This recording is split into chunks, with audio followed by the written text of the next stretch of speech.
একবার একটি গ্রামে দুটি কৃষক থাকতো, রমেশ ও কালু।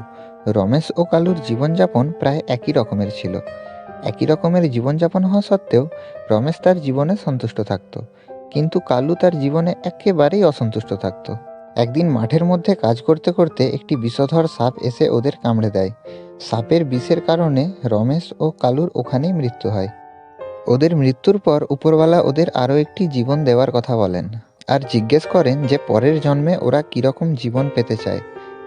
যেটি জানার পর নিজের জীবনে অসন্তুষ্ট থাকা কালু বলে উঠল, আমাকে এমন একটি জীবনের উপহার দিন যাতে আমার কাছে শুধু টাকা আসে, আমাকে যেন কাউকে কিছু দিতে না হয়। এই জীবনে তো আমার কাছে টাকা পয়সা ধনসম্পদ কিছুই ছিল না, দারিদ্রতার সঙ্গে জীবন কাটাতে হয়েছে আমায়। কালুর কথা শুনে উপরওয়ালা বললেন, তোমার যেটা ইচ্ছা সেটাই হবে।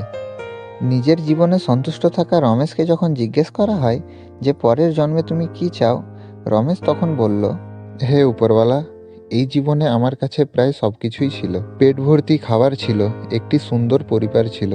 এই জীবনটা আমি আমার পরিবারকে নিয়ে আনন্দের সঙ্গেই কাটিয়েছি। এই জীবনে আমার শুধু একটাই দুঃখ রয়ে গেছে, অনেক ক্ষুধার্ত মানুষ আসতো আমার বাড়িতে খাবার পাওয়ার আশায়, কিন্তু ওদের খাওয়ানোর আমার সামর্থ্য ছিল না, তাই ওদেরকে আমি ক্ষুধার্ত হয়ে ফেরত পাঠিয়েছি। তাই এইবারে আমাকে একটি এমন জীবন দান করুন যাতে আমার বাড়িতে কখনো কোনো ক্ষুধার্ত মানুষ এলে আমাকে যেন তাকে ক্ষুধার্তই ফিরিয়ে দিতে না হয়, আমি যেন তার ক্ষুধা নিবারণ করতে পারি। রমেশের এই কথা শুনে উপরওয়ালা বললেন, তোমার যেটা ইচ্ছা সেটাই হবে। এই বলে উপরওয়ালা রমেশ ও কালুকে আরও একটি জীবনের উপহার দেন। পুনরায় জন্মগ্রহণ করার পর দেখা যায় কালু একটি ভিখারির জীবন পেয়েছে, যেখানে ওকে সবাই টাকা দিয়ে যাচ্ছে।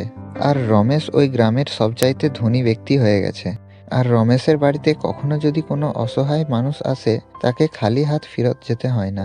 বন্ধুরা, এই গল্পটি থেকে তুমি কি শিখলে সেটি কমেন্ট করে জানাও। আর যদি ভিডিওটি ভালো লেগে থাকে একটি লাইক করো, ও এরকম গল্প পেতে আমাদের চ্যানেলটিকে সাবস্ক্রাইব করে রাখো।